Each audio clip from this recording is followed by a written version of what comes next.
तुम लोगों ने इफेक्ट देखे कि यूरोप में क्या हुआ, जर्मनी के साथ क्या हुआ, पर हमने कभी ये नहीं पढ़ा कि इंडिया के साथ क्या हुआ ड्यूरिंग दिस वर्ल्ड वॉर। वो आज हम यहाँ पढ़ने वाले हैं। चंपारण एक बहुत छोटा सा गांव है, पर वहाँ के लोग एक परेशानी फेस कर रहे हैं जिसको सुनने वाला कोई नहीं है। हर जगह हमने रिक्वेस्ट कर ली, वहाँ पे हम लोगों से फोर्सफुली इंडिगो प्लांट करवाया जा रहा है। इंडिगो क्या होता है बच्चों? अच्छा, एक कंफ्यूजन तुम्हारे जो माइंड में आता है, यहाँ से मैप बेस्ड क्वेश्चन बनता है। कंफ्यूजन ये आएगा कि खेड़ा कहाँ पर है, खेड़ा में क्या हुआ था और अहमदाबाद में क्या हुआ था। तो बच्चों आज हम एक बहुत इंटरेस्टिंग चैप्टर पढ़ेंगे जिसका नाम है नेशनलिज्म इन इंडिया। ठीक है, ये हिस्ट्री का चैप्टर है, पर इंटरेस्टिंग बात ये है कि ये कोई चैप्टर नहीं है। ठीक है, इट्स अबाउट आवर स्टोरी कि हम लोग आज जो इंडिपेंडेंस एंजॉय कर रहे हैं ये हमें कैसे मिली है। ठीक है, कितने लोगों ने स्ट्रगल किया और कितने फेजेस में ये हुआ है। वेल, आपने क्लास 8 तक थोड़ा बहुत इसका पार्ट पढ़ा होगा, 9th में तो ऑब्वियसली वर्ल्ड हिस्ट्री थी, पर अभी 10th में आपका इंडिया आ गया है। यहाँ की जो स्टोरी है मैं बताती हूँ आपको थोड़ा सा टाइमलाइन कि 1915 से शुरू होगी और 1942 तक जाएगी। ठीक है, क्लास 10th के बोर्ड के अकॉर्डिंग भी मैं यहाँ पे आपको फ्रेगमेंट्स में बताती रहूंगी कि यहाँ पे 5 मार्क क्वेश्चन बनेंगे और क्या स्टोरी रहेगी। ठीक है, तो रेडी हो आप लोग? पक्का? आवाज नहीं आ रही मुझे? रेडी हो? चलो स्टार्ट करते हैं। तो बच्चों तुम लोगों ने शायद 1857 का रिवॉल्ट पढ़ा होगा, जो हमारा फर्स्ट वॉर ऑफ इंडिपेंडेंस था, राइट? जिसका काफी बड़ा इम्पैक्ट ब्रिटिश सोसाइटी के ऊपर पड़ा, इतना कि ईस्ट इंडिया कंपनी वापस चली गई और वहां से आया क्राउन रूल। उसके बाद चीजें बदली, एक पार्लियामेंट्री सिस्टम डेवलप हुआ, पर उन्होंने हमारा एक्सप्लॉयटेशन बंद नहीं किया। पहले थोड़ा हार्श मेजर्स थे, अब थोड़े कम थे, पर पॉलिसीज एज इट इज बनी हुई थी हमारी इंडिया में। अब होता क्या है कि तुम्हें याद होगा महात्मा गांधी जी के बारे में, ही वॉज बॉर्न ऑन 1869। ठीक है, उसके बाद वो इंग्लैंड गए, उन्होंने अपनी पढ़ाई पूरी करी और अपने केस के रिलेटेड वो साउथ अफ्रीका गए थे। मेहुल, साउथ अफ्रीका वो गए थे और वहां पे वो बैरिस्टर की प्रैक्टिस कर रहे थे, एक क्लाइंट के केस के लिए गए थे। देयर ही ऑब्जर्व कि वहां पे कितना डिस्क्रिमिनेशन है रेशियल बेसिस पे, और उन्होंने उसके लिए फाइट की। जितना इंडिया में हम लोग उनको मानते हैं उतना ही साउथ अफ्रीका के लोग भी उनको मानते हैं। बैरिस्टर मतलब लॉयर। ठीक है, अब वहां पे उन्होंने पूरा स्ट्रगल किया और फिर उसके बाद वो इंडिया आए। इंडिया वो आए नहीं, एक्चुअली उनको बुलाया गया कि भाई इंडिया की सिचुएशन इतनी ज़्यादा खराब हो चुकी है कि अभी हमें एक इमीडिएट एक्शन लेना पड़ेगा। वेल, अब तक कांग्रेस बन चुकी थी इन 1885, ये तुम लोगों को पता है। तो यहाँ हमारे जो चैप्टर की स्टार्टिंग है वो कहाँ से है बच्चों? सीधे 1915 से। थोड़ा बहुत बैकग्राउंड में कुछ कुछ हुआ है, मैं तुम्हें ईयर के साथ बताती रहूंगी कि कहाँ क्या चीज़ें बैकग्राउंड में हुई है, पर हम जो स्टार्ट कर रहे हैं वो 1915 से स्टार्ट कर रहे हैं। क्लियर? ठीक है, गांधी जी आए ही 1915 में है, उसी के बाद की कहानी है। अब तुम लोगों को पता है कि गांधी जी जो है वो एक आइडिया फॉलो करते थे, किसका? सत्याग्रह। उसको थोड़ा डिटेल में समझेंगे और शायद इसी आइडिया या इस ट्रुथ की फाइट की वजह से हमें क्या मिला है? इंडिपेंडेंस मिला है। ठीक है बच्चों, शायद अभी हमें इस इंडिपेंडेंस की वैल्यू नहीं पता है कि कितनी इंपॉर्टेंट है, क्योंकि हम लोगों ने वो फेस जिया ही नहीं जिसमें वो स्ट्रगल थी। काफ़ी सारे लोग शहीद हो गए बस एक इस इंडिपेंडेंस के लिए, अपनी एज वगैरह को सब कुछ भूल गए और सिर्फ क्या याद रखा? एक कंट्री। ठीक है, वही है ये, उसी की स्ट्रगल है। तो बच्चों कहानी स्टार्ट होती है वर्ल्ड वॉर 1 के टाइम। तुम लोगों ने इफेक्ट देखे कि यूरोप में क्या हुआ, जर्मनी के साथ क्या हुआ, पर हमने कभी ये नहीं पढ़ा कि इंडिया के साथ क्या हुआ ड्यूरिंग दिस वर्ल्ड वॉर। वो आज हम यहाँ पढ़ने वाले हैं।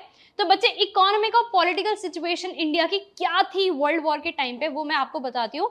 एंड चलो बोर्ड के पॉइंट में अगर बात करें, स्टोरी को थोड़ा सा साइड में रखें, तो it's a 5 mark question as well. आप पीवाईक्यूज में देख सकते हो 5 मार्क्स में आता है, प्री बोर्ड्स हाफ ईयरलीज में ये आता है। पर अगर हम थोड़ा सेंटिमेंट्स के साथ देखें तो हुआ क्या इंडिया में? इनकम टैक्स के बारे में सुना होगा। इनकम टैक्स इसी टाइम पे इंट्रोड्यूस किया गया, जो अभी भी इंडिया में है। बच्चे इन लोगों ने क्या किया? कस्टम ड्यूटीज बढ़ा दी, इनकम टैक्स इंट्रोड्यूस कर दिया। क्यों? इनको बच्चे पैसे चाहिए थे। इतना डिफेंस का खर्चा हो रहा था इंग्लैंड में कि इन लोगों को और ज्यादा पैसे चाहिए थे, और इनके पास एक बैंक था जहां से जब चाहे जितना चाहे पैसा निकाल सकते थे, और इन्होंने उसको पूरी तरीके से यूज किया। जब इनके पास बच्चों सोल्जर्स की कमी पड़ी तो हमारे विलेजेस से जाके इन्होंने यंग बॉयज को लिया और इन्हें सोल्जर्स बनाकर अपनी कंट्री की तरफ से फाइट करने के लिए भेज दिया। इंडिया डायरेक्टली इन्वॉल्व भी नहीं था, पर फिर भी उन्होंने बोला कि आपको वहां जाके क्या करना पड़ेगा, फाइट करना पड़ेगा। अच्छा, सैड थिंग ये है कि ऐसा नहीं सिर्फ सोल्जर्स, वहां जाके हमारे सोल्जर्स ने डिस्क्रिमिनेशन फेस किया। यूनिफॉर्म, जो ओल्ड यूनिफॉर्म हुआ करती थी उनके सोल्जर्स की, वो दिया गया। इवन शूज के साइज वो साइज के नहीं थे, खाना भी सबसे लास्ट में दिया जाता था और हार्श कंडीशंस में इनको भेजा जाता था। पर बस यहाँ से एक चीज अच्छी हुई कि ये लोग वॉर की टेक्निक्स वगैरह सीख कर आए। इवन जो वहां पे शहीद हुए वो भी कभी अपने देश वापस नहीं आ पाए, ठीक है। इसके अलावा इन्होंने क्या देखा, हम लोगों ने क्या देखा बच्चे, उस टाइम पे ना फेमाइन्स आए बहुत सारे, फूड का शॉर्टेज, ड्रॉट हुआ, हमारे पास पैसे नहीं थे, ठीक है। और जो भी हम थोड़ा बहुत अर्न करते थे वो सब कुछ टैक्स की फॉर्म में इन लोगों को दे दिया करते थे। इसकी वजह से हमारे पूरे देश में बच्चे इन्फ्लुएंजा नाम का एक एपिडेमिक फैल गया और बहुत सारे लोगों की डेथ हुई।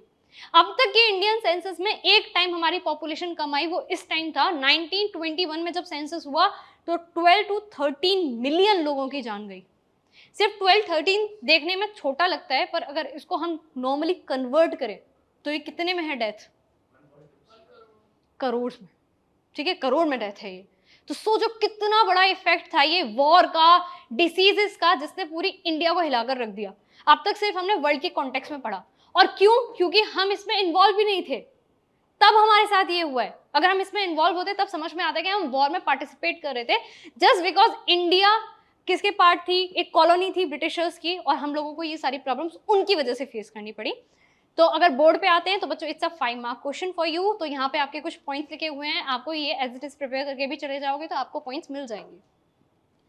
चलो सत्याग्रह की बात करते हैं। 1915 में जब गांधी जी वापस आए तो उन्होंने पूरी इंडिया को सर्वे किया। सर्वे क्या, जगह जगह गए, सिचुएशंस को समझा कि हमारे यहाँ के लोग, फार्मर्स, बिजनेसमैन, पीजेंट्स क्या फेस कर रहे हैं। और फिर क्या था बच्चे, इनको एक अपॉर्चुनिटी मिली। बिहार के एक छोटे से गांव चंपारण से एक पर्सन, ठीक है, वहां जाते हैं गुजरात में, उनके जो बच्चों, इनका जो आश्रम था उसके बाहर बैठते हैं, वो बोलते हैं कि मुझे गांधी जी से मिलना है। रियांश, जब वो गांधी जी का बहुत टाइम वेट करते हैं, उसके बाद जब उनकी गांधी जी से मीटिंग होती है, वो उनको बताते हैं कि चंपारण एक बहुत छोटा सा गांव है, पर वहाँ के लोग एक परेशानी फेस कर रहे हैं जिसको सुनने वाला कोई नहीं है। हर जगह हमने रिक्वेस्ट कर ली, वहाँ पे हम लोगों से फोर्सफुली इंडिगो प्लांट करवाया जा रहा है। इंडिगो क्या होता है बच्चों, तुम लोगों ने नील के बारे में सुना होगा, वो होता है बेसिकली जैसे मेहंदी होती है, हिना होती है, वैसा एक ब्लू कलर का डाई होता है जिससे प्लांट से एक्सट्रैक्ट किया जाता है, ठीक है। अब वहां पे फोर्सफुली कराया जा रहा था, ये एक तरीके की कैश क्रॉप है, वहां के लोगों के पास खाना नहीं था और वो लोग ग्रेन्स की जगह इंडिगो ग्रो कर रहे थे। गांधी जी चंपारण जाते हैं उनके साथ और वहां पे बच्चे प्रॉपर सत्याग्रह करते हैं, और ये सत्याग्रह हमारे लिए बहुत इंपॉर्टेंट है। 1917 में ये हुआ और ये सक्सेसफुल था, ठीक है। उतनी डिमांड्स फुलफिल नहीं हुई जितनी हमें चाहिए थी, but yes it was successful. And Britishers को समझ में आ गया कि कोई तो आया है, ठीक है, जो इस इंडिया को यूनाइट कर रहा है, कोई सत्याग्रह लॉन्च कर रहा है। बैक टू बैक 3 सत्याग्रह और तीनों ही सक्सेसफुल। 1917 के बाद 1918 में एक और सत्याग्रह होता है खेड़ा में, जो कि गुजरात में भी एक छोटा सा गांव है। यहाँ पर भी सेम इश्यू था बच्चे, यहाँ पे बस हाई लैंड रेवेन्यू था, टैक्स ज्यादा लिया जा रहा था, क्रॉप फेलियर हो गया था, फिर भी टैक्स ओजस ज्यादा लिया जा रहा था, ठीक है। इसी टाइम पे बच्चे अहमदाबाद के कॉटन मिल वर्कर्स भी फाइट कर रहे थे। अच्छा, कॉटन मिल वर्कर्स में जिस मिल के अगेंस्ट फाइट हो रही थी ना, इतना इंटरेस्टिंग है कि जो उस मिल के ओनर थे उनकी सिस्टर गांधी जी के साथ थी और वो सपोर्ट कर रही थी गांधी जी को सत्याग्रह में और अपने ही भाई के अगेंस्ट। तो देख रहे हो कितनी बड़ी पेट्रियोटिक फीलिंग होती है कि भाई अपने भाई को छोड़ के वो सत्याग्रह की तरफ जा रही है, ठीक है। अच्छा, एक कंफ्यूजन तुम्हारे जो माइंड में आता है, यहाँ से मैप बेस्ड क्वेश्चन बनता है। कंफ्यूजन ये आएगा कि खेड़ा कहाँ पर है, खेड़ा में क्या हुआ था और अहमदाबाद में क्या हुआ था। So it's so simple, Ahmedabad एक बड़ी सिटी जैसा समझ में आता है, तो मिल कहाँ पे बनी होगी बच्चे, एक बड़ी सी सिटी में। तो अहमदाबाद में किसके लिए होगा बच्चे, कॉटन मिल वर्कर्स, और खेड़ा में किसके लिए होगा, हाई रेवेन्यू, ठीक है, क्लियर। ये 3 सत्याग्रह से ब्रिटिशर्स थोड़ा डर गए, ठीक है। ये भी हम लोगों ने पढ़ा नहीं है, पर फिर भी आप बता सकते हो। Who is the writer of Hind Swaraj, Mahatma Gandhi. Good, आगे बढ़े। इंडिगो कब हुआ था, यहाँ पे अगर इंडिगो ना लिखकर फर्स्ट सत्याग्रह लिखा होता तब भी आंसर क्या होता, 1978, और इंडिगो के लिए वो हुआ था, ठीक है। नेक्स्ट बच्चों, ब्रिटिशर्स ने 1915 में एक एक्ट पास किया था। जब वो यहाँ पे पूरी तरीके से ध्यान नहीं रख पा रहे थे तो उन्होंने एक एक्ट पास किया था यहाँ पे कोई भी पॉलिटिकल एक्टिविटी ना हो उसको कंट्रोल करने के लिए। पर जैसे ही वॉर खत्म हुआ उन्होंने उसको भी सस्पेंड कर दिया। पर अचानक से उनके माइंड में थॉट आया कि भाई वो एक्ट जो था वो इतना पावरफुल था कि हमें कंट्रोल करना ईजी हो रहा था। फिर क्या था, उन्होंने एक पर्सन को बुलाया जिनका नाम था सिडनी राउलेट। उनको कमेटी बनाई एक, उनसे बोला कि थोड़ा ध्यान दो इस पे कि ये एक्ट दोबारा पास करना चाहिए या नहीं। सिडनी राउलेट ने पूरा रिसर्च वगैरह किया और अप्रूवल दे दिया कि एक एक्ट पास कर दो, और एक्ट का नाम रखा गया क्या, राउलेट एक्ट। बच्चे राउलेट एक्ट अगर बोर्ड के टर्म्स में बात की जाए तो इट्स अ 2 या 3 मार्क क्वेश्चन। यहाँ पे अगर देखा जाए तो कुछ कीवर्ड्स मैं आपको बता रही हूँ। पहला, it was pass by home, imperial legislative council. हम लोगों ने बहुत अपोज किया था फिर भी इसको पास कर दिया गया। क्यों? ताकि सप्रेस कर सके पॉलिटिकल एक्टिविटी को और डिटेन कर सके किसी भी पर्सन को बिना किसी ट्रायल के। कितने साल के लिए? 2 साल। महात्मा गांधी जी ने बच्चों इसको ब्लैक एक्ट बोला और इसके अगेंस्ट हड़ताल कर दिया ओपन। ठीक है, अब प्रोटेस्ट हो रहा है जगह जगह। पर ये प्रोटेस्ट ना पंजाब में थोड़ा वायलेंट फेज में चला गया। ठीक है, तो राउलेट एक्ट समझ में आया। राउलेट एक्ट की वजह से जलियांवाला बाग होने वाला है। अभी जलियांवाला बाग के बारे में सुना तो बहुत है। अमृतसर के गोल्डन टेम्पल से बाहर निकलोगे तो एक बाग पड़ेगा जिसका नाम क्या है, जलियांवाला बाग। ठीक है, तो हुआ क्या था कि जब पंजाब में थोड़ा सा वायलेंट रूप हो गया, इसका फेज आ गया, तो वहां पे सारी चीजें कंट्रोल करने के लिए लगा दिया गया मिलिट्री रूल, जिसे बोलते हैं मार्शियल लॉ। मार्शियल लॉ के बाद किसी तरीके की कोई गैदरिंग नहीं होगी, कोई वेपन्स नहीं होंगे, कोई पॉलिटिकल मीटिंग नहीं होगी। पर इंडियंस से भाई इतनी जल्दी कैसे हार मान लेते। फिर क्या था बच्चे, हम लोग निकल गए वहां पे, कुछ लोग गए, कुछ सेलिब्रेशन हो रहा था बैसाखी का, डेट थी 13 अप्रैल 1919। ज्यादातर लोग सेलिब्रेशन के लिए थे पर वहां पे कुछ पॉलिटिकल मीटिंग्स वगैरह भी होने वाली थी। और जो मार्शल लॉ थी उसकी कमांड संभाले हुए थे जनरल ओ डायर। ठीक है, जनरल डायर वहां पे थे। जनरल डायर ने क्या किया, जलियांवाला बाग में एंटर करते हैं। जैसे इस रूम का एक ही एंट्रेंस है, वो एंटर करते हैं, उस एंट्रेंस को ब्लॉक करते हैं। जितना एम्युनिशन उनके पास था पूरा फायर किया जाता है। जितने वहां पर लोग थे सबकी डेथ हो जाती है, ज्यादातर की। एंड उन्होंने अपने डिफेंस में ये बोला था कि जो एक वुमेन थी जो कैथोलिक थी, उनका डेथ हो गया था हड़ताल वगैरह के प्रोटेस्ट में, तो मैंने उनका बदला लिया। डायर को बच्चों उनके ऊपर केस चला, बहुत ही क्रूएल माना गया, इनह्यूमन माना गया और उनको यहाँ से इंग्लैंड भेज दिया गया।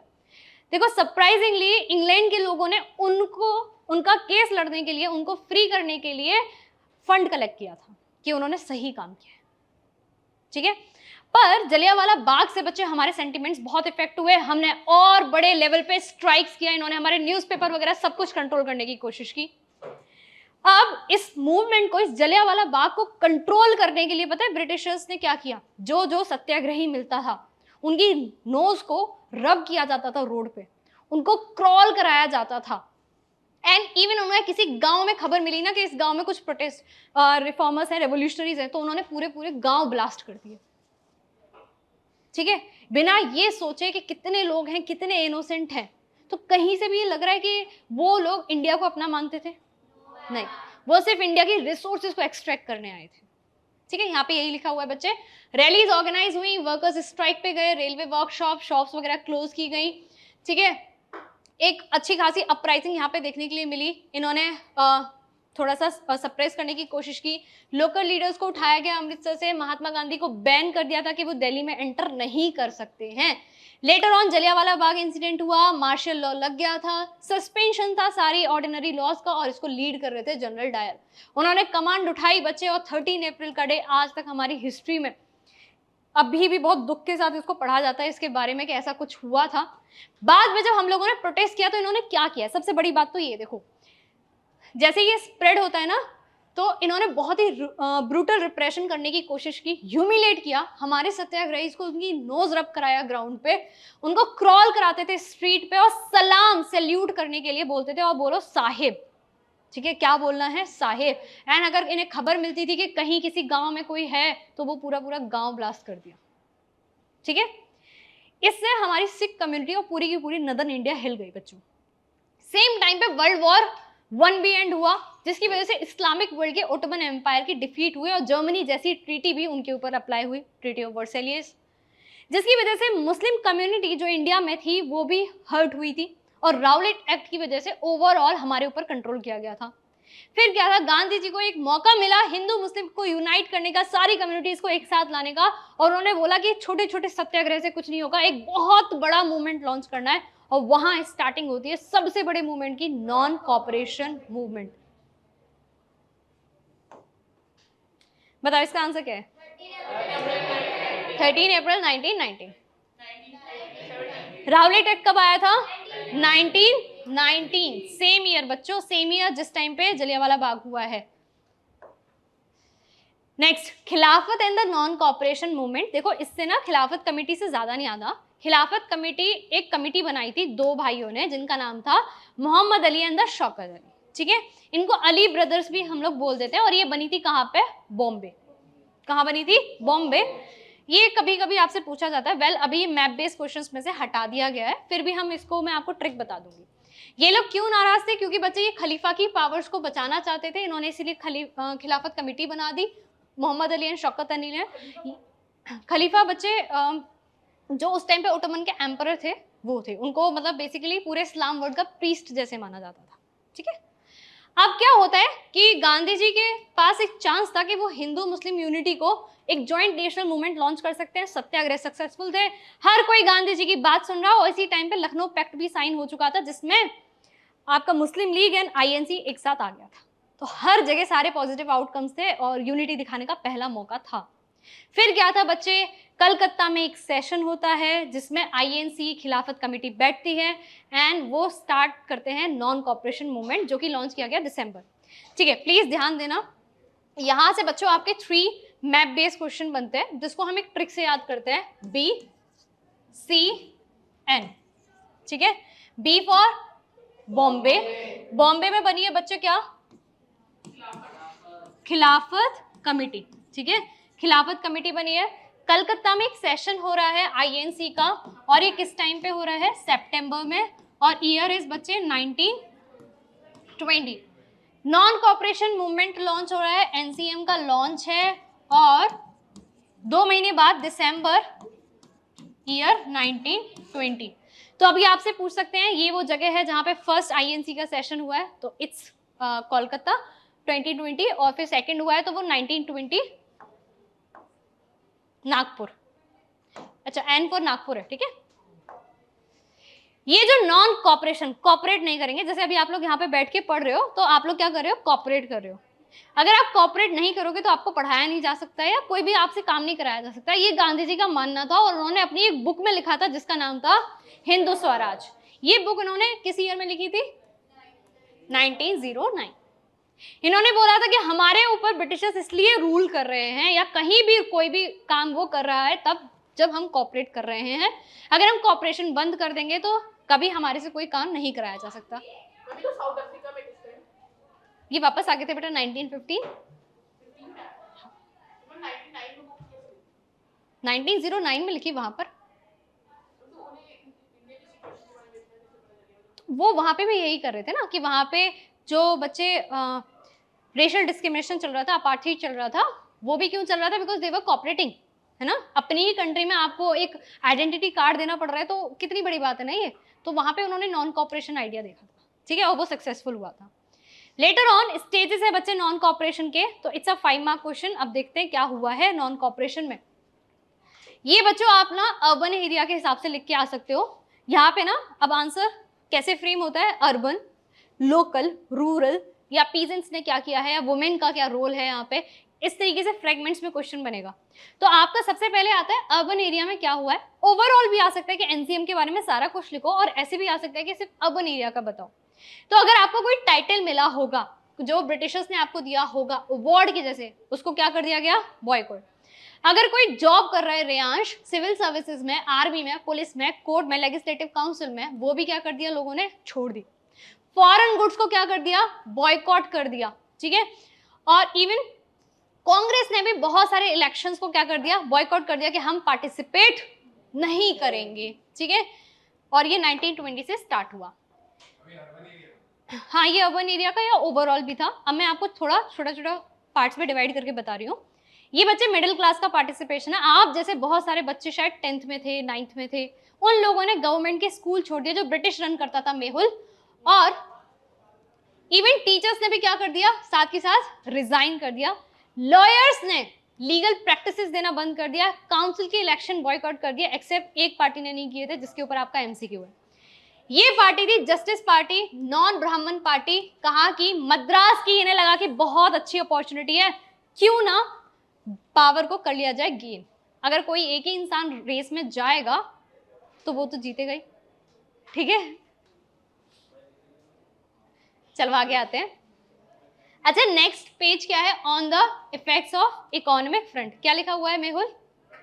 इकोनॉमिक फ्रंट के बेसिस पे इकोनॉमिकली क्या इफेक्ट हुआ, ये अपने आप में इंडिविजुअली बच्चों एक 5 मार्क क्वेश्चन बनता है, इंडिविजुअली 5 मार्क क्वेश्चन है। फॉरेन गुड्स जो थे उनको बॉयकॉट कर दिया गया, लिकर शॉप जो होती थी उनको पिक कर दिया गया, फॉरेन क्लोथ्स को जला दिया गया। इसके लिए बहुत बड़ी हिम्मत चाहिए। फॉरेन क्लोथ्स अगर तुम्हारे बोला जाए कि तुम अपने यहाँ से फॉरेन क्लोथ्स ले आओ, ब्रांडेड जो बाहर के कपड़े हैं उनको सबको जलाया जाएगा, लाओगे? कहते मैम 1-2 ले आएंगे, बाकी जो पुराना है वो, बाकी सब फेवरेट वाला तो रख लेंगे, है ना। पर यहाँ पे लोगों ने ये चीज किया बच्चे, 1 साल के अंदर जो ये ट्रेड 102 करोड़ का करते थे उसको हमने ड्रॉप करा दिया ऑलमोस्ट हाफ पे। कितना? 57। हाँ, बहुत ज्यादा है। 1 साल के अंदर हम लोगों ने कॉपरेशन बंद किया तो उनका ट्रेड डिक्रीज हो गया बच्चे।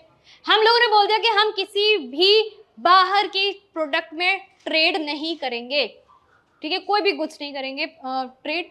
नेक्स्ट, हम लोग बाहर के क्लोथ्स को पहनेंगे नहीं, इंडियन टेक्सटाइल मिल्स को प्रमोशन देंगे और खादी घर बनाएंगे, सेल्फ रिलायंट इंडिया, ठीक है, मेक इन इंडिया रेयांश, ठीक है। खादी क्लोथ्स क्या होते हैं बच्चे, थोड़े से एक्सपेंसिव थे, ठीक है, मिल में बनाए क्लोथ्स के कंपैरिजन में ये थोड़े से सस्ते थे और हर कोई इंडियन ना इसको अफोर्ड नहीं कर सकता था समय। धीरे धीरे क्या देखने के लिए मिला कि लोग खादी की जगह मिल क्लोथ्स को यूज कर रहे थे, मशीन मेड गुड्स क्लोथ्स को, तो जिसकी वजह से इफेक्ट देखने के लिए मिला कि लोग ना वापस से फॉरेन गुड्स को खरीदने लगे थे। बच्चे बहुत टाइम तक बैठे रहे कि शायद कोई ऑल्टरनेट इंस्टीट्यूशन, कोई आउटकम आएगा, है ना। फिर उसके बाद रियांश जैसे बच्चे सोचे चलो वापस चलते हैं, कब तक 10th छोड़ेंगे, है ना। तो रियांश भी क्या कर गया, स्कूल वापस चला गया। रियांश गया तो उसके आसपास के लोग बोले कि भाई ये 10th कर लेगा, हम रह जाएंगे, है ना, तो वो भी आ गए। धीरे धीरे लोगों के पास जितनी भी सेविंग्स वगैरह थी वो खत्म होने लगी और सब लोग वापस जाने लगे काम पर। और यहाँ पे हम देख रहे हैं कि हमारा जो नॉन कॉपरेशन मूवमेंट है वो वीक हो रहा है और गांधी जी भी इस चीज को नोटिस कर रहे हैं। गांधी जी को एक बात बहुत अच्छे से पता थी कि कोई भी जो मूवमेंट होता है उसका मूवमेंट होता है ट्रू स्पिरिट, मतलब वो नीचे गिरता है फिर वो ऊपर उठता है। तो उन्होंने सोचा था कि नॉन कॉपरेशन जब नीचे जाएगा तो मैं सिविल डिसोबीडियंस लॉन्च कर दूंगा, पर उससे पहले एक बहुत बड़ा केस हो जाता है, चौरी चौरा हत्याकांड, चौरी चौरा इंसिडेंट। हाँ, हिंदी में बोले हत्याकांड, बाकी इंसिडेंट। गोरखपुर हमारे यूपी में एक छोटा सा गांव है जिसका नाम है चौरी चौरा। पर उससे पहले एक बार कंट्री साइड के 2-3 रिबेलियन देख लेते हैं फिर एंड करेंगे। कंट्री साइड मतलब गांव में नॉन कॉपरेशन को क्या समझा गया, अवध, ठीक है। हमारे अवध में बच्चे एक पर्सन है जिनका नाम है बाबा रामचंद्र, एक पर्सनैलिटी है। उन्होंने बोला कि हम ये तालुकदार लैंडलॉर्ड्स की अनलिमिटेड अननेसेसरी डिमांड्स को नहीं सुनेंगे, हम टैक्स नहीं देंगे, रेंट नहीं देंगे और फ्री में क्या नहीं करेंगे, लेबर फ्री बेगार सिस्टम नहीं करेंगे, हम सिर्फ उन्हीं के लिए काम करेंगे जिसके लिए हमें पे किया जाता है। इन्होंने ये भी बोला कि हमें ना रेवेन्यू कम चाहिए, साथ ही साथ जो नाई धोबी बंद है उन्होंने भी ये बोल दिया कि हम फ्री में काम नहीं करेंगे, आप जितना पैसा दोगे तो। अच्छा, ये टैक्स से बचने के लिए क्या करते थे, पैसे दिया करते थे, ठीक है, काम कर दिया करते थे, फ्री में काम कर दिया करते थे। तो एक औध किसान सभा बनाई इन्होंने, किसने बनाई है बच्चों, बाबा रामचंद्र ने, किसके साथ मिलके, जवाहरलाल नेहरू, ठीक है। 1929-30 तक आपको ना सिर्फ कौन दिखेंगे, मोतीलाल नेहरू दिखेंगे, पर जवाहरलाल नेहरू भी अवध किसान सभा में है। विद इन अ मंथ कितनी ब्रांचेस ओपन हुई हैं, लाउडर, कितनी ब्रांचेस ओपन हुई हैं, 300। इवन ये मूवमेंट इतना बड़ा था कि बाजार लूटे जाने लगे, तालुकदार वगैरह के घर पे अटैक हो रहा है और बाजार को लूटा जा रहा है और जो भी वहां से ग्रेन्स मिलता है रियांश उसको सब वो लोग घर ले आते हैं, ठीक है, ऐसा कुछ ये लोग कहाँ पे कर रहे हैं, गांव में। तो बच्चे अगर आपका आता है इकोनॉमिक फ्रंट्स में तो आपको वो 4 पॉइंट लिखने हैं, 5 पॉइंट लिखना है। कंट्री वाला आएगा, कंट्री साइड, तो आपको अवध किसान सभा, बाबा रामचंद्र, जवाहरलाल नेहरू के बारे में जरूर से लिखना है। ठीक है, मूवमेंट यहाँ रुका नहीं, अब हम बात कर रहे हैं एक और पर्सनैलिटी की जो शायद तुम्हारी फेवरेट है, अल्लूरी सीताराम राजू। ये बच्चे एक ट्राइबल कम्युनिटी से बिलोंग करते थे, आंध्र प्रदेश की। ठीक है, ये गोरिल्ला वॉरफेयर में बहुत अच्छे थे, पर अगर इनकी अर्ली लाइफ की बात की जाए तो वो थोड़ी अजीब थी। ठीक है, ये अल्कोहल वगैरह का कंजप्शन करते थे और इतने फोकस नहीं थे। पर जब जैसे ही नॉन कॉपरेशन मूवमेंट लॉन्च हुआ, इनको एक आइडिया मिला कि इनको अब क्या करना है, लीड करना है मूवमेंट को। पर देखो हर किसी की अंडरस्टैंडिंग अलग होती है। इन्होंने समझा कि गांधी जी ने बोला है कि वायलेंस करो। गांधी जी का जो आइडिया कि भाई नॉन वायलेंस होना चाहिए, इन्होंने बोला कि क्या करना है, वायलेंस करना है, गोरिल्ला वॉरफेयर करना है। ठीक है, तो अब देखो यहाँ पे क्या होता है, जंगलों से प्रॉब्लम क्या थी ब्रिटिशर्स को, इन्होंने बच्चे अच्छा जो फॉरेस्ट था ना, गुड फॉरेस्ट, उसको क्या कर दिया था, क्लोज कर दिया था, वहां पे कोई जा नहीं सकता है। ठीक है, एंड इवन इनसे काम कराया जाता था रेलवे लाइंस वगैरह बनाने के लिए फ्री में। तो मूवमेंट लीड किया किसने, अल्लूरी सीताराम राजू। गोरिल्ला वॉरफेयर में बहुत अच्छे थे ये, गुदेम हिल्स के रहने वाले थे। अटैक किए पुलिस स्टेशंस, ब्रिटिश ऑफिसर्स को मारा, गोरिल्ला वॉरफेयर किया। पर लेटर ऑन जो हमारे राजू हैं इनको पकड़ लिया गया और 1924 में इनको एग्जीक्यूट कर दिया गया बाय ब्रिटिशर्स, पर ये फॉल्क हीरो बन गए। ठीक है, ये हुआ ट्राइबल एरिया में। ठीक है, अब एक और कहानी है प्लांटेशन वर्कर्स की। बच्चों कॉफी टी वगैरह जहां ग्रो होती है, देखिए तुमने, देखिए चाय के बागान देखे, पर काम कैसा होता है, वो सुबह सुबह उठ के ना ऐसे बास्केट वगैरह लगाना होता है, हाँ उसकी लीफ लेकर आनी होती है, उसकी छोटी छोटी लीफ तोड़नी होती है, जो कि बहुत ही लेबोरियस काम है। अब ब्रिटिशर को ना चाय बहुत पसंद थी, तो उन्होंने बोला कि ये जो चाय के बागान पे काम करेगा हम उसको बहुत सारे बेनिफिट्स देंगे, पर्क देंगे, वर्क प्लेस बहुत अच्छी होगी, ऐसे कुछ बेनिफिट्स बोला और लेके चले गए। वहां जाके बोलते हैं इस पे साइन कर दो, बोले हमें साइन नहीं आता, कह रहे तो ठीक है थंब प्रिंट लगा दो। लोगों ने पूछा ये है क्या, उन्होंने बोला कि अब ये जो 4 दीवारी के बीच में आ गए हो ना इस फील्ड पे, इसको छोड़ के कहीं नहीं जा सकते हो। और इन्होंने बोला ये एक एक्ट के अंदर है, तुम इस एरिया को छोड़ नहीं सकते जब तक हमारी परमिशन ना हो। और ये था बच्चे इनलैंड इमिग्रेशन एक्ट ऑफ 1859। किसी को परमिशन नहीं थी टी गार्डन्स को छोड़ के जाने की, और उनको एक सिंगल एरिया में रोक दिया गया। अब जैसे ही नॉन कॉपरेशन आया, तो जैसे अल्लूरी सीताराम राजू ने सोचा कि वायलेंस है, तो यहाँ पे लोगों ने सोचा कि गांधी जी ये कह रहे हैं कि काम वाम छोड़ो, अपने घर चले जाओ और वहां पे तुम्हें जमीन मिल जाएगी।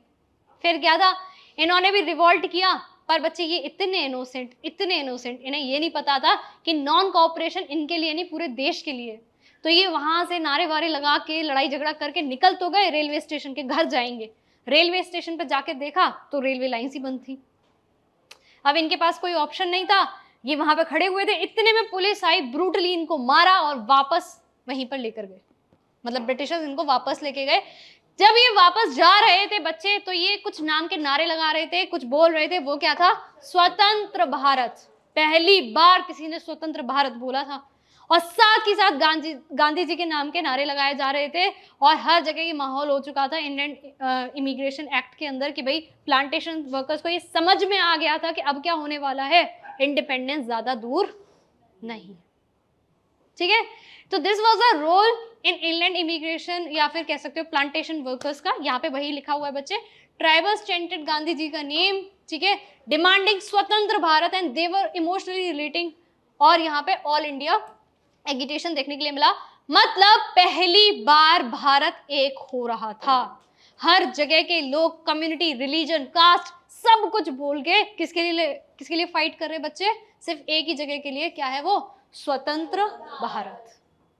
चाहे वो ट्राइबल्स हो, चाहे वो प्लांटेशन वर्कर्स हो। ईयर बच्चे ये 1921। अब जैसे ही 1922 आया, गांधी जी वो प्लानिंग कि वो लॉन्च करेंगे सिविल डिसोबीडियंस मूवमेंट, पर उससे पहले कुछ हो जाता है। 5 फरवरी को बच्चों पहले से एक छोटा सा डिस्प्यूट चल रहा था चौरी चौरा में, ब्रिटिशर्स के बीच में और लोकल्स के बीच में। तो लोकल्स ना प्रोटेस्ट करते हुए वहां से जा रहे थे, और उनके बीच में टेंशन क्रिएट होती है।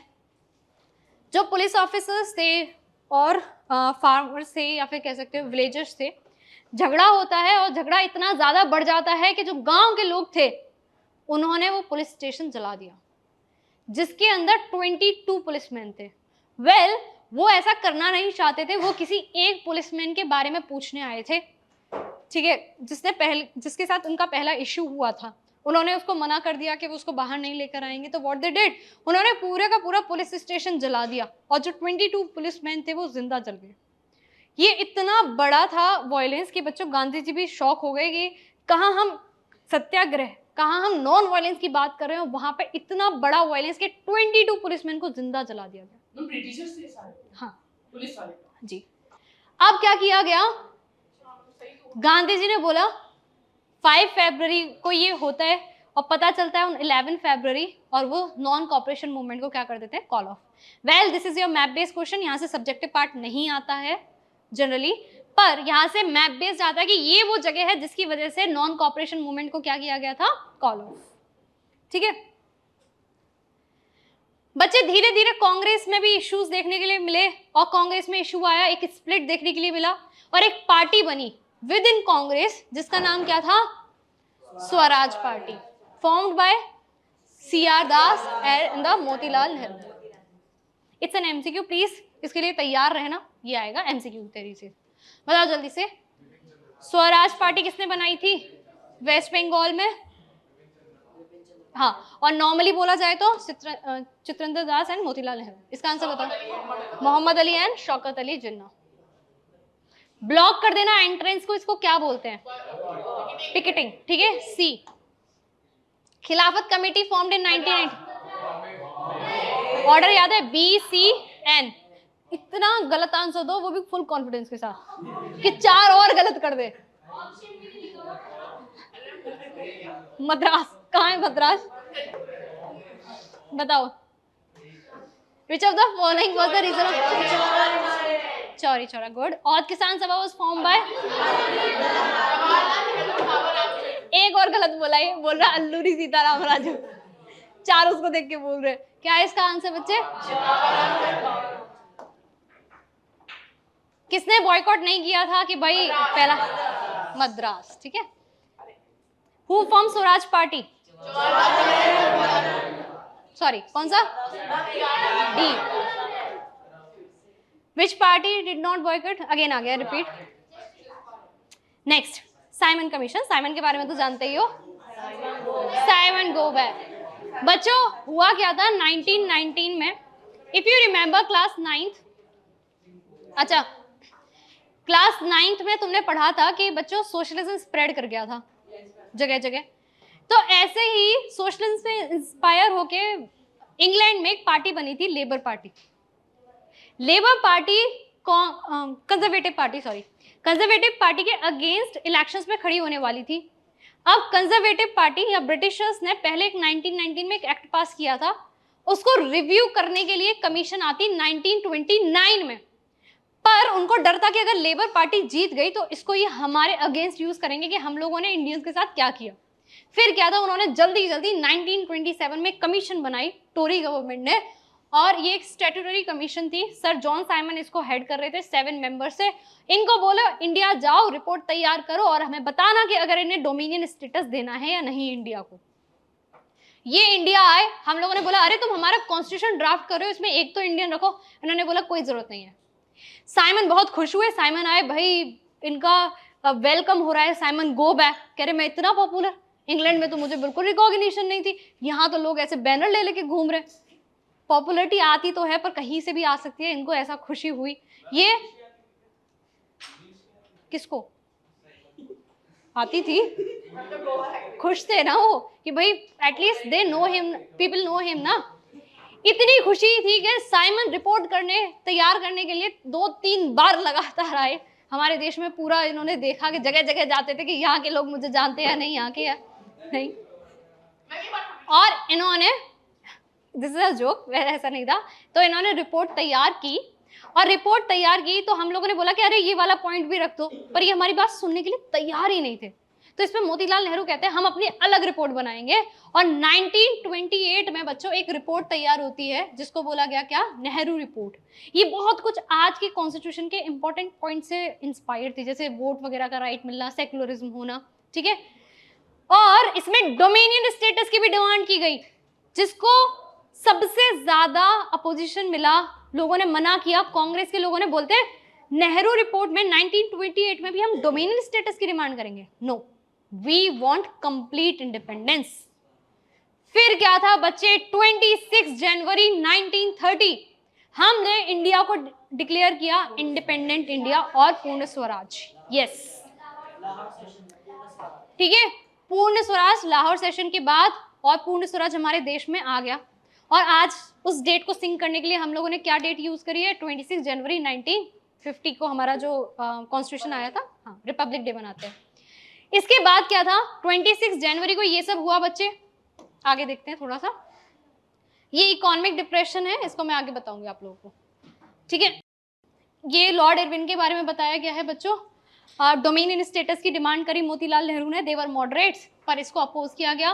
दिसंबर 1929 में in the presidency of Jawaharlal Nehru Congress session होता है लाहौर में, और वो डिसाइड करते हैं कि हम 26 जनवरी को अपना इंडिपेंडेंस डे बनाते हैं।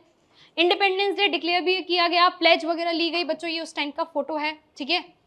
हम लोग इसको सेलिब्रेट कर रहे थे। आंसर बताओ इसका, ठीक है, लाहौर। आंसर क्या है इसका, Lahore. Voice at the last, salt march बच्चे 26 जनवरी को ये हुआ है, प्लीज डेट पे ध्यान देना। 4 दिन बाद on 31 of January Gandhi ji 11 demands के साथ एक लेटर लिखते हैं वॉइस रॉय इरविन को।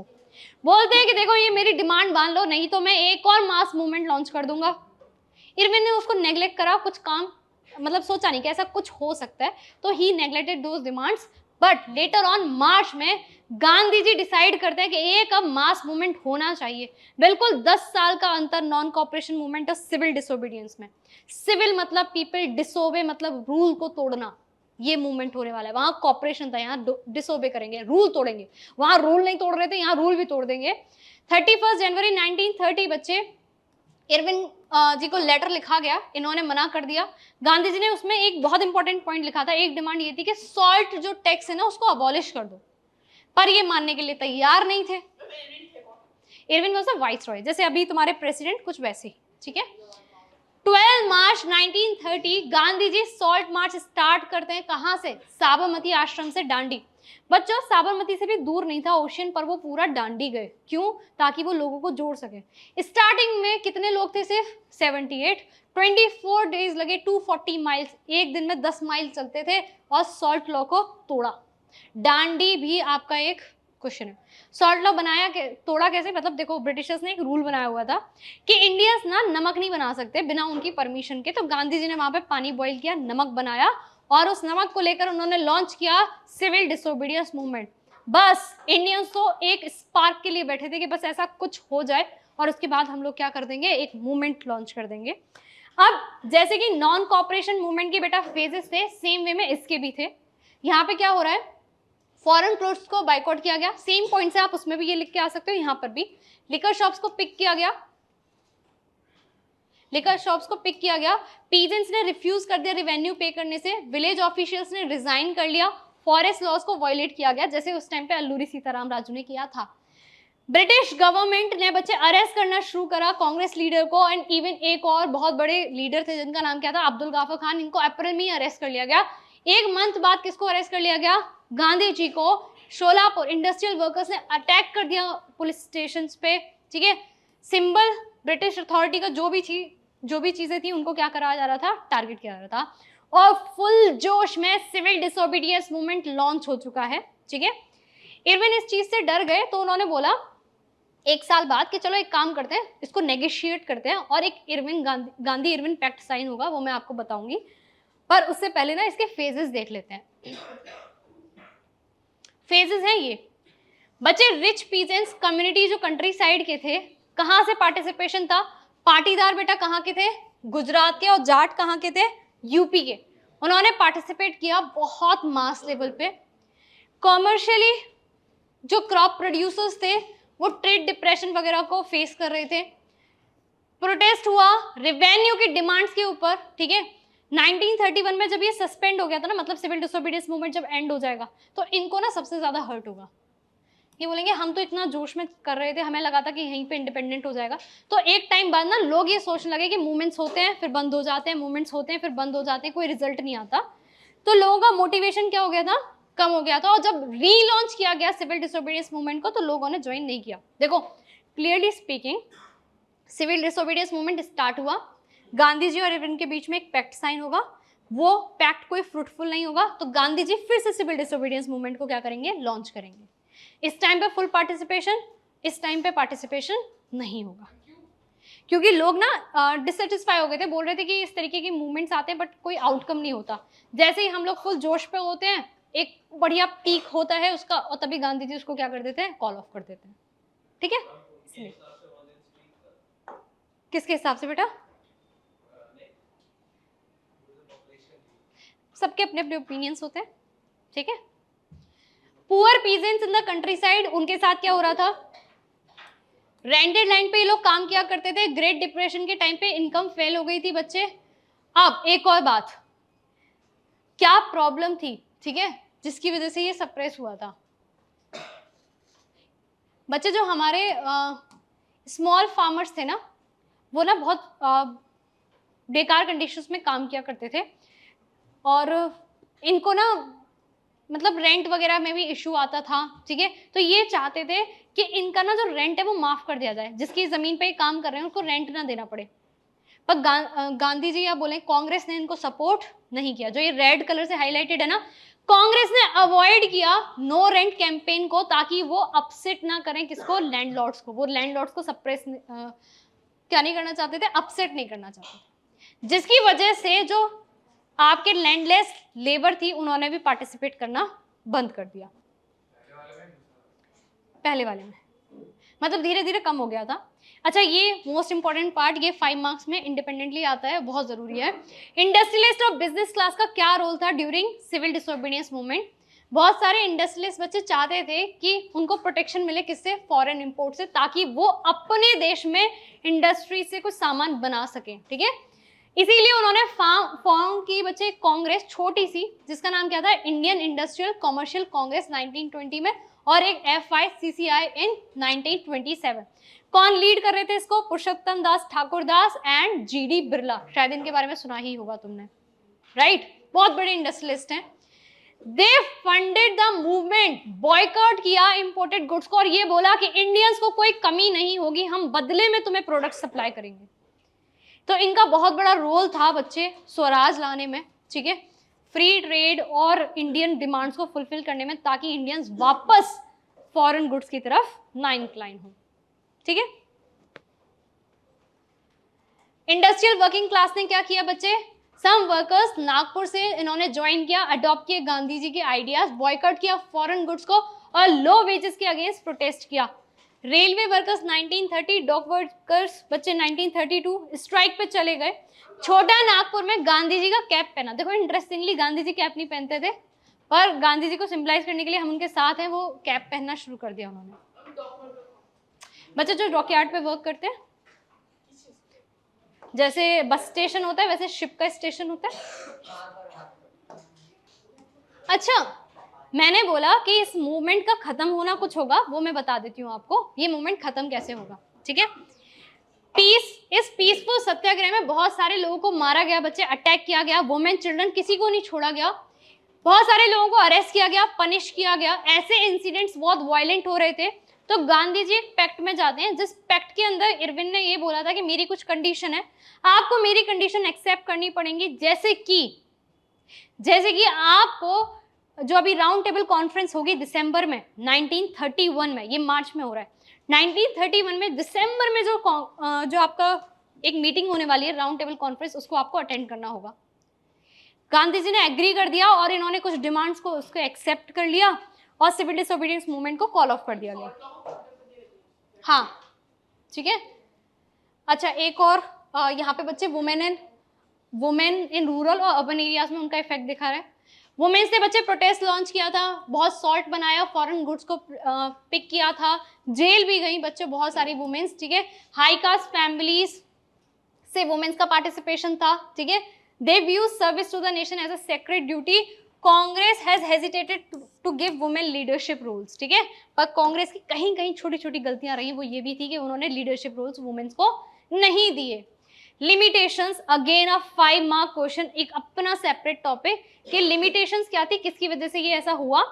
पहली चीज बच्चे, जो अनटचेबल दलित्स और ऑप्रेस सेक्शन था सोसाइटी का, उनको रिप्रेजेंटेशन नहीं दिया गया था। क्या हुआ? उनको रिप्रेजेंटेशन नहीं दिया गया। कांग्रेस जो थी वो दलित्स को लेकर नहीं आना चाहती थी ताकि वो अपसेट ना करे किसको, हाई कास्ट हिंदूज को। गांधी जी ने डिक्लेयर कर दिया था कि भाई स्वराज तब तक नहीं आएगा इस देश में जब तक अनटचेबिलिटी खत्म नहीं होगी। इस अनटचेबिलिटी को खत्म करने के लिए उन्होंने हरिजन जैसे वर्ड्स का यूज किया और उन्होंने बोला कि सभी चिल्ड्रन ऑफ गॉड हैं। इवन वो उनके साथ रहते थे, पब्लिक प्लेसेस वगैरह की क्लीनिंग भी की ताकि लोगों के माइंड से ये अनटचेबिलिटी की चीज, कॉन्सेप्ट जो है वो हट सके, ठीक है। गांधी जी ने अर्ज किया अपर कास्ट से कि खत्म करो भाई अनटचेबिलिटी। दलित लीडर्स ने मूवमेंट्स में इतना ज्यादा पार्टिसिपेट नहीं किया था क्योंकि रीजन क्या था, वो चाहते थे उन्हें क्या मिले, रिजर्व सीट मिले। कहाँ पे? एजुकेशन इंस्टीट्यूशन में, जो कि गलत नहीं था क्योंकि उन्हें राइट नहीं मिलते थे। वो सेपरेट इलेक्टोरेट चाहते थे ताकि वो काउंसिल में जाके, लेजिस्लेटिव काउंसिल में पहुंच सके। वो चाहते थे कि पॉलिटिकल एम्पावरमेंट हो, वो भी कांग्रेस का हिस्सा बने और सोशल डिस्क्रिमिनेशन ना हो, जो कि गलत नहीं था। ब्रिटिशर्स ने ना ये चीज नोटिस कर ली थी कि हिंदूज में भी हाई कास्ट और लो कास्ट में क्या हो रहा है, इश्यू हो रहा है। इसको वो हाईलाइट करेंगे। फीलिंग ऑफ एलियनेशन थी किसके बीच में, मुस्लिम्स के बीच में। मुस्लिम्स को लग रहा था कि हमें एलियनेटेड फील होता है। Muslims feel alienated from the Congress. Congress link थी किसके साथ बच्चे, हिंदू नेशनल ग्रुप्स के साथ, जैसे कि हिंदू महासभा के साथ, पर मुस्लिम लीग के साथ इतने अच्छे टर्म्स नहीं थे। कम्युनल क्लैशेस, राइट्स वगैरह बहुत ज्यादा थे और हिंदू मुस्लिम्स के बीच में डिवाइड थोड़ा डीपन होता गया, ठीक है। जिसको थोड़ा और बढ़ाया किसने, ब्रिटिशर्स ने, डिवाइड एंड रूल का कॉन्सेप्ट यूज करके। लास्ट पॉइंट लिमिटेशन का वो क्या है, नेगोशिएशन और हिंदू मुस्लिम यूनिटी में वो भी सक्सेसफुल नहीं हो पाया था बच्चे। 1927 का ये सेशन बहुत इंपॉर्टेंट होगा, मद्रास।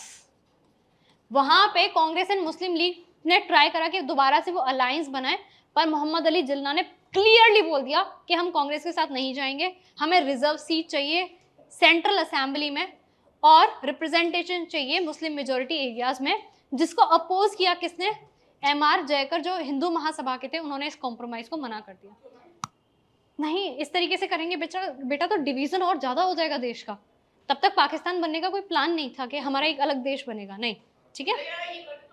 हाँ, ये करना चाहिए था, ठीक है, ताकि उन्हें भी रिप्रेजेंटेशन लगे, उन्हें ऐसा ना लगे कि वो एलियनेटेड हैं। बताओ इसका answer. When did Mahatma Gandhi reach Dandi to violate the salt law? 6 April 1930। Poona pact, ये कौन है बच्चे, डॉक्टर भीमराव अंबेडकर। इन्होंने दलित्स के लिए, ठीक है, शेड्यूल कास्ट के अपलिफ्टमेंट के लिए कुछ काम किया। ही फॉर्म्ड एक एसोसिएशन जिसका नाम क्या है, डिप्रेस क्लास एसोसिएशन 1930s में। डॉक्टर भीमराव अंबेडकर ने दलित्स को ऊपर उठाने के लिए एक डिप्रेस क्लास एसोसिएशन का फॉर्मेशन किया। It's MCQ, please class 10th आपके बोर्ड्स में ही आएगा। सेकेंड राउंड टेबल कॉन्फ्रेंस जब हो रही थी, देखो आप यहाँ पे गांधी जी को देख पा रहे हो, ठीक है, और भी हमारे कांग्रेस के कुछ लीडर्स गए हैं। तो यहाँ पे ना कांग्रेस ने एक धप्पा कर दिया। धप्पा क्या था, धप्पा कांग्रेस ने नहीं किया, ब्रिटिशर्स ने। उन्होंने बोला कि देखो हम आपके लिए एक सेपरेट इलेक्टोरेट लाए हैं, जो किसकी डिमांड थी, दलित की, जो कब से कांग्रेस से मांग रहे थे। गांधी जी ने बोला ये तो बहुत बहुत गलत चीज है कि भाई हम नहीं चाहते कि हमारा देश का बंटवारा हो। अब तक आप हिंदू मुस्लिम इश्यू को बढ़ा रहे थे और अभी आपने हिंदूज में भी हाई क्लास और अपर क्लास कर दिया। डॉक्टर भीमराव अंबेडकर ने बोला कि I accept this offer. Gandhi ji वहां से डिसअपॉइंट होके इस राउंड टेबल कॉन्फ्रेंस को छोड़ के इंडिया वापस आए। उनके लिए एक और बड़ा शॉक यहाँ पे वेट कर रहा था। जब वो यहाँ आए, उन्होंने देखा कि ब्रिटिशर्स ने कांग्रेस को इलीगल डिक्लेयर कर दिया और बहुत बड़े बड़े लीडर्स को अरेस्ट कर लिया। गांधी जी को गुस्सा आया, उन्होंने बोला मैं सिविल डिसोबीडियंस मूवमेंट रीलॉन्च करता हूं। 1932 आ चुका था तब तक, क्योंकि दिसंबर में हो रहा है ये। जैसे ही रीलॉन्च किया बच्चे सिविल डिसोबीडियंस मूवमेंट, उसने वो स्पार्क नहीं देखा। क्योंकि लोगों ने पार्टिसिपेट नहीं किया उतना ज़्यादा। ठीक है, तो यहाँ पे सिविल डिसोबीडियंस के साथ भी यही हुआ। देखो, when British accepted this demand Gandhi ji begin to fast unto death opposing the idea. Ambedkar ji आते हैं गांधी जी के साथ और इन्होंने पूना पैक्ट साइन किया। गांधी जी ने बोला कि देखो मैं भी जानता हूं कि हरिजन्स की क्या इश्यूज हैं, क्या प्रॉब्लम्स है, मैं उनके लिए फाइट करूंगा, पर तुम ना सेपरेट इलेक्टोरेट मत मांगो, रिजर्वेशन मांग लो इलेक्टोरेट्स का, जो आज भी हमारे यहाँ पे होता है। अभी तुम्हें पता है ना, रिजर्व कॉन्स्टिट्यूएंसी, जैसे रिजर्व कॉन्स्टिट्यूएंसीज, तो दिक्कत नहीं थी, पर वो उन्होंने पहले ऐसा प्रपोजल नहीं दिया था। तो अंबेडकर जी उस पर सेटल डाउन होते हैं, बोलते हैं कि ठीक है, मैं जाके ब्रिटिशर से बात करता हूँ, I will ask for reserve constituencies या reserve electorate instead of separate. ठीक है, मामला यहाँ पे सेटल हुआ, पर इसके लिए एक पैक्ट साइन हुआ था। क्या नाम था इसका पैक्ट का? पूना पैक्ट, जिसमें गांधी जी थे और भीमराव अंबेडकर थे और एक और पर्सन थे जिनका नाम क्या था? Madan Mohan Malviya. Quit India movement, the last Satyagraha of India, quit India movement. बच्चे 1942 वर्ल्ड वॉर 2 पीक पे था और बारी आई कि अब डू एंड डाई की सिचुएशन है, अब नहीं तो कभी नहीं, और क्विट इंडिया मूवमेंट लॉन्च किया गया। ठीक है, कांग्रेस की वर्किंग कमीशन पास करती है क्विट इंडिया रेजोल्यूशन ऑन 14 जुलाई 1942। 8 अगस्त 1942 को ऑल इंडिया कांग्रेस कमेटी इसको अप्रूव करती है। नॉन वायलेंट मास स्ट्रगल था और गांधी जी का था यहाँ पे स्लोगन, करो या मरो, डू और डाई। पीपल ने हड़ताल करी, डिमॉन्स्ट्रेशन करे, प्रोसेशन फिर से स्टार्ट हुए, नेशनल सॉन्ग्स गाए जाने लगे। लीडर्स जैसे कि जयप्रकाश नारायण, यहाँ पे वुमेन के भी नाम है बच्चे, अरुणा साफ अली, राम मनोहर लोहिया, इनको अरेस्ट किया जाने लगा। वुमेन जैसे मातंगिनी हजरा बंगाल से, कनकलता बरुआ असम से, रमा देवी उड़ीसा से, इन्होंने भी पार्टिसिपेट किया। तो जब बच्चों वुमेन्स का रोल लिखोगे ना आप, तो ये भी लिखना कि इंडिपेंडेंट स्ट्रगल में हमारे वुमेन्स का क्या रोल था। ब्रिटिशर्स ने पूरी फोर्स लगा दी, पर बच्चे वो वर्ल्ड वॉर पे ध्यान देते कि यहाँ पर ये हमारे लिए प्लस पॉइंट था। अब उन्हें समझ में आ गया था कि भाई अब हम यहाँ पे लॉन्गर पीरियड के लिए नहीं रह सकते, एंड दे डिसाइडेड कि वो यहाँ से चले जाएंगे। पर इतनी सब स्ट्रगल में एक चीज आई बच्चे, इंडिया बना, भारत बना, एक देश बना। जो पहले छोटे छोटे कम्युनिटीज में या फिर छोटे छोटे किंगडम्स में डिवाइडेड था, वो सारे लोग एकजुट हो गए, सबको भाई बहन की तरह देखा जाने लगा, सब एक कलेक्टिव बिलोंगिंगनेस देखने लगे, सारे रिलीजन वगैरह सब भूल के एक देश बन रहा है। ये कैसे बना? It's a 5 mark question, again it's a 5 mark question, last है बच्चों। ये है क्या? ये कलेक्टिव बिलोंगिंगनेस है क्या? ये शेयर्ड आइडेंटिटी है बच्चे, कॉमन स्ट्रगल है जिसने सेंस ऑफ यूनिटी डेवलप की, जिसमें यूज किया गया किसका? कल्चर का, हिस्ट्री का, ठीक है हर्षिता, सॉन्ग्स का, सिंबल्स का, और एक फीलिंग डेवलप की, इमेजेस, फिगर्स का यूज किया गया। और यहाँ पे सबसे बड़ा रोल रहा है किसका? हमारे बंकिम चंद्र चट्टोपाध्याय का। ये आपने एक सॉन्ग सुना होगा, वंदे मातरम, बहुत खुश होते हैं उसको सुन के, गूज बम्स आते हैं, पर ये लिखा किसने था? बंकिम चंद्र चट्टोपाध्याय ना बच्चे। Year was, and even Bharat माता की इमेज भी क्रिएट करी और पेंट किसने करी है? अबेदनाथ टैगोर ने। मैम ये मैम जो यूजीसी वाले ने 1940 में आया था, इन्होंने 1870 में लिखा था, 70 इयर्स। बेटा एक साथ फीलिंग नहीं डेवलप हुई, धीरे धीरे ग्रेजुअली डेवलप्ड। ठीक है, एक इनकी नोवेल का नाम भी आपको लिखना है जिसका नाम क्या है? आनंद मठ, जिसमें ये डिस्क्रिप्शन था। अच्छा तुम्हें पता है सभी जो 7 नवंबर गया है ना, ठीक है, हाँ ठीक है, बहुत सारा टाइम हो गया हमें इसको अडॉप्ट किए। अबेंद्रनाथ टैगोर ने भारत माता की इमेज पेंट की है, कुछ इस तरीके की इमेज, जो बड़ी ही बच्चों काम, कंपोज और डिवाइन स्पिरिचुअल पर्सनैलिटी जैसा कुछ इन्होंने ड्रॉ किया। डिवोशन हो गया भारत माता का, और हमारे थोड़ा पर्सोनिफिकेशन हो गया। अब हमें एक देश नहीं दिख रहा है, कैसा दिख रहा है? एक इमेज दिख रही है, एक मदरहुड दिख रहा है। ठीक है, हाँ कजन। फिर ऐसा नहीं है कि सिर्फ रविन्द्रनाथ टैगोर ने बच्चे कुछ किया है, हमारे रविन्द्रनाथ टैगोर ने भी बहुत मेजर रोल प्ले किया है। बच्चे इन्होंने बैलाड्स कलेक्ट करे, स्टोरीज, राइम्स, ठीक है, फॉल्क रिवाइवल स्टार्ट किया, लोगों को कहानियां, देश प्रेम की कहानियां, सेक्रीफाइसेस हमारे लीडर्स के, वो सब बताए। एंड लास्ट बच्चों जब इस पॉइंट को आप लिखोगे तो सेकंड लास्ट पॉइंट आपका किसका बारे में होना चाहिए? नतेशा शास्त्री के बारे में।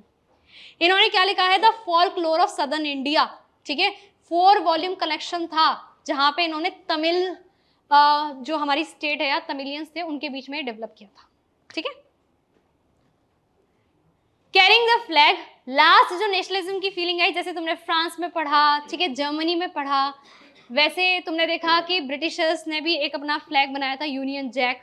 सेम वे में इंडिया ने भी फ्लैग ने इवॉल्व किया है। हमारा पहला फ्लैग बच्चे ऐसा था जिसका नाम था स्वदेशी फ्लैग।